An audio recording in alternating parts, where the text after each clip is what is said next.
Middle east में हर बीतते वक्त के साथ तनाव बढ़ता ही जा रहा है। गाजा पर इजराइल के हमलों में कोई कमी नहीं आ रही है।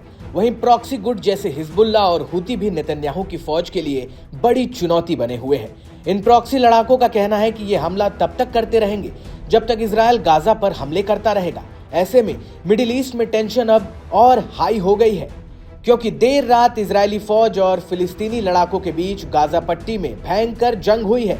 इस हमले ने सबका ध्यान अपनी ओर खींचा है, क्योंकि एक तरफ तो नेतन्याहू अमेरिका के दौरे पर है।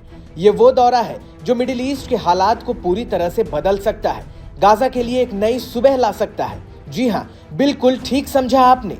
इस दौरे का मुख्य उद्देश्य है सीज फायर को लागू करना, जिससे गाजा में मच रही भयंकर तबाही को रोका जा सके। लेकिन इस सब के बीच जो कुछ भी उत्तरी गाजा में हुआ है, उसने सीज फायर पर पानी फेरने का काम किया है। एक तरफ सीज फायर की बात हो रही है, तो वहीं दूसरी तरफ नेतन्याहू की फौज और हमास के लड़ाकों का एक दूसरे पर हमला बदस्तूर जारी है। इजरायली हमलों के जवाब में फिलिस्तीनी लड़ाके भी जमकर आईडीएफ को छका रहे हैं। गाजा पट्टी के उत्तरी इलाके बैत हनून में फिलिस्तीनी प्रतिरोध सेनानियों ने एक बड़ा हमला किया, जिसमें कम से कम 6 इजरायली सैनिकों के मारे जाने की खबर है और करीब 16 घायल हुए हैं। कई सैनिकों की हालत गंभीर भी बताई जा रही है। ये जानकारी इजरायली मीडिया रिपोर्ट से सामने आई है। फिलिस्तीनी लड़ाकों का यह हमला इतना जबरदस्त था कि इसमें कुछ इजरायली सैनिक जलकर मारे गए। यह धमाका इतना जबरदस्त था कि दक्षिणी इजराइल से गाजा तक एक बड़ा विस्फोट देखा गया। ऐसा लगा मानो आग की लपटें आसमान को चीर कर रख देंगी। हर तरफ धुआं ही धुआं दिख रहा था।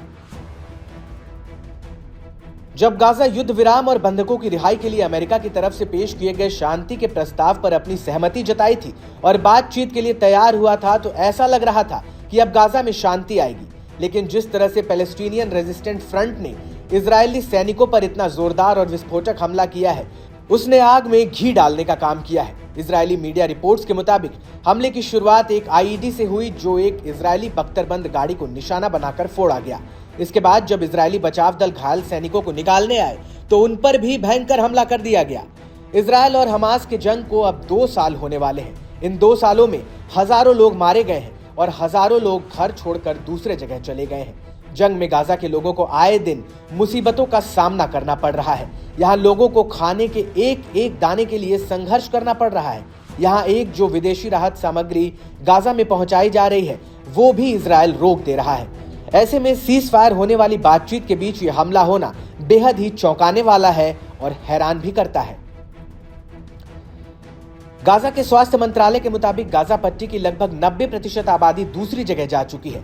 करीब 57,000 से ज्यादा लोगों की मौत इस जंग में हो चुकी है, जिसमें अधिकांश महिलाएं और बच्चे शामिल हैं। वहीं घायलों की संख्या तो लाखों में है, जो जिंदगी और मौत की जंग लड़ रहे हैं। ऐसे में सीज फायर अगर होता तो ये गाजा के लिए एक राहत की बात होती। अब इजरायली फौज इस हमले का जवाब कैसे देगी, इस पर सबकी नजरें गड़ी हुई हैं।